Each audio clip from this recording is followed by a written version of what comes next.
Hi, this is Dr. Gary. Welcome to our tune-up for this week. This week, many of you, in fact, over the last probably 3 months, I've had many of you contact me regarding grief, deaths in their family, sadness.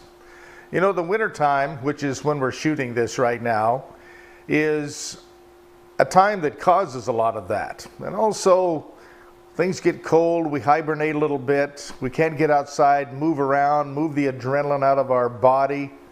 And sometimes that causes that backside lack of adrenaline rush, which can create some depression.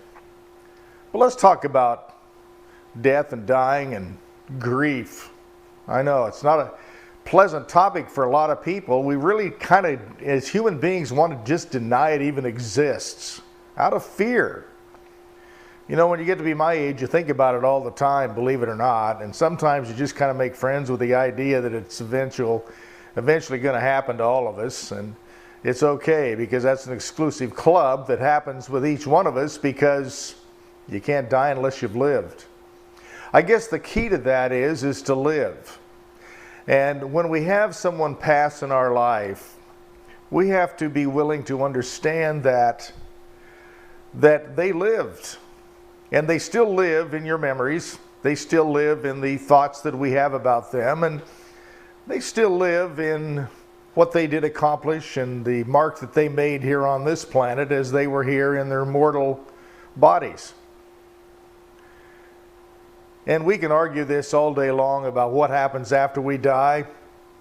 I have my own personal beliefs about what's going on, and spiritualization helps us cope with this sometimes. And if you've lost someone recently, if you've in a situation where maybe even your health is teetering on the edge, it's time to really appreciate and become thankful and grateful for the fact that if you lost someone, you knew them and they live within your memories, and your responsibility to them is to think pleasant thoughts about them and remember what they gave to you in your life. You see, everyone we come across, every person that we know that crosses our path in our life has some purpose. Now, what we do with that purpose or what we recognize as these people just come and go is up to us. That becomes not only our legacy, but those people's legacy as well. How do they affect other human beings? I want you to think about this, especially if you've lost someone recently. Rather than really feeling sorry for yourself and feeling sorry for the loss, be happy about the experiences you shared with this individual. And ask yourself, for the sake of your legacy and their legacy, what did you learn from them? How come you're richer because they were here? What did you take away from that relationship that made your life better? Rather than go the low road and look at the reasons that you didn't get along with them or you wish that you'd said something before they had gone, that's just unnecessary. What you want to do is to forgive. You want to not forget. And you want to also take the high road and understand that with each relationship, whether it's tenuous or whether it's happy, they all have a purpose in our life. And the purpose is to teach us things. Not any of us know everything. And not every one of us understand everybody. That's the point.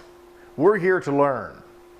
And the way you learn and the grace of which you do learn the things that you learn in your life are the things that are going to make not only you richer in spirit and attitude and joy of life, but also the people that move through your life in honoring their legacy. So today, let's appraise the fact that we're here. We have choices to make. And one of these days we won't be. What are you doing with your time here? Are you enriching people's lives, or are you taking from people's lives? Ask yourself that question, and today go out and inspire and motivate someone. Look at someone other than yourself and see what you can do to enhance their life, because that will be your legacy. Until next time, this is Dr. Gary wishing you an extraordinary life-filled day. Until then, bye-bye.